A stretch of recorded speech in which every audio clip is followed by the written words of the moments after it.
right, so welcome to another deep dive with us. Today we're going to, kind of take a look at this whole idea of idolization. We've Okay. got some really interesting excerpts from a text called The Allure of Idolization. Right. And even a quote from Charles Darwin that I think will, get us all thinking about this whole topic. Yeah, I'm intrigued. It's a fascinating subject. It really is. Yeah. So what is it about, certain people? What makes them kind of stand out? Yeah. Why do we idolize certain people and not others?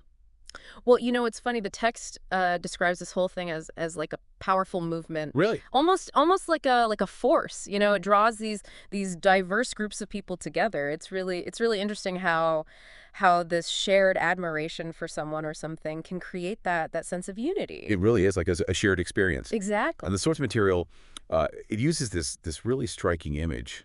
They talk about this giant golden statue of a person.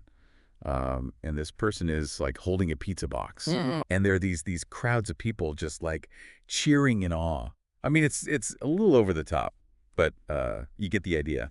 Yeah. No, it's a vivid image. Right. Have you ever felt that kind of collective energy, like everyone is focused or captivated by the same person or thing? Yeah, I think we've all been there to some degree. Speaking of captivating figures, the text also dives into this whole concept of hagiography. Have you ever heard of that? Hagiography. I'm not sure I'm familiar with that term. Right. So it's a type of biography, but it really idealizes, it almost idolizes, the subject of the biography. Oh, interesting. So it's like a glowing review almost. Yeah, yeah, you could say that. And it can really shape, how we view these historical figures. Huh. It often kind of overlooks their flaws. That makes sense. Yeah, like for example, early biographies of Christopher Columbus, they often portray him as this like heroic explorer. Right, right. But they frequently downplay the violence and exploitation that was actually going on, during his interactions with indigenous populations. Oh, wow. Okay, so it's like we're only getting part of the story. Exactly, exactly. It's like we're getting this kind of filtered version of history. That's really interesting. But, the text also talks about intrinsic traits, right? As a factor in idolization. Yeah. So are there certain qualities that just naturally draw us to some people more than others? Oh, definitely. Yeah.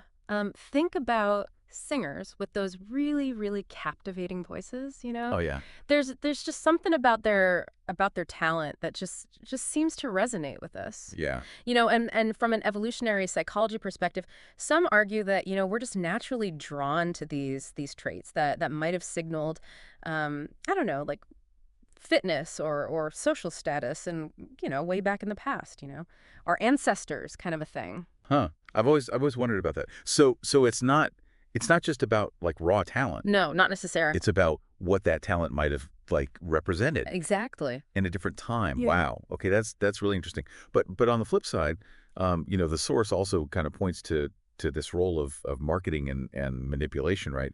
In creating idols. Oh, yeah. So how much of what we're seeing is really genuine talent Yeah. versus like a carefully crafted image? That's a great question. And I think it's a crucial question. Think about the rise of social media, right? Celebrities can now like directly control their image, their narrative. Yeah, sure.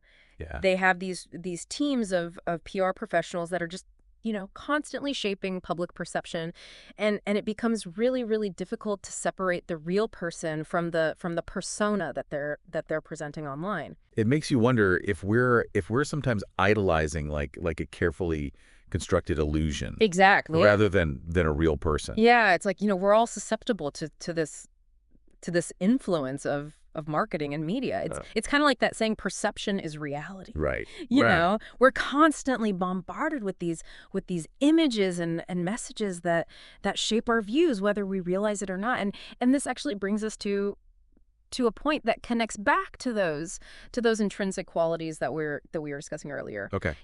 If we're so easily influenced by these external factors, Mm-hmm. how can we develop this deeper appreciation for genuine talent and character? Wow, that's a great question. And it actually makes me think about something that Charles Darwin once said. He said, if I had my life to live over again, I would have made a rule to read some poetry and listen to some music at least once every week. That's interesting. Maybe Darwin was onto something there. If we actively expose ourselves to art and beauty, maybe we become more attuned to those intrinsic qualities that really inspire awe in others. So maybe the key to recognizing like genuine talent and character, Yeah, it lies in cultivating our own sense of appreciation for those things. possibly. Yeah. Okay. Well, this has been a really insightful deep dive, I think. We've explored idolization as this powerful force, right? Mm, Um, we've looked at the influence of intrinsic qualities versus these carefully crafted images, right. and even how our own perceptions can be swayed. Exactly. And ultimately it's a reminder to look beyond the surface and consider the complexities of what really drives our admiration for certain individuals. That's a good point. And before we go, we want to leave you with a thought-provoking question to Yeah, kind of ponder. I like it. If you could design a monument Oh. to someone you genuinely admire, who would it be and why? What Yeah. qualities would you want that monument to represent? Hmm. Interesting. All right, well, thanks for joining us for another Deep Dive, and we'll see you next time. Great. Thanks. All right.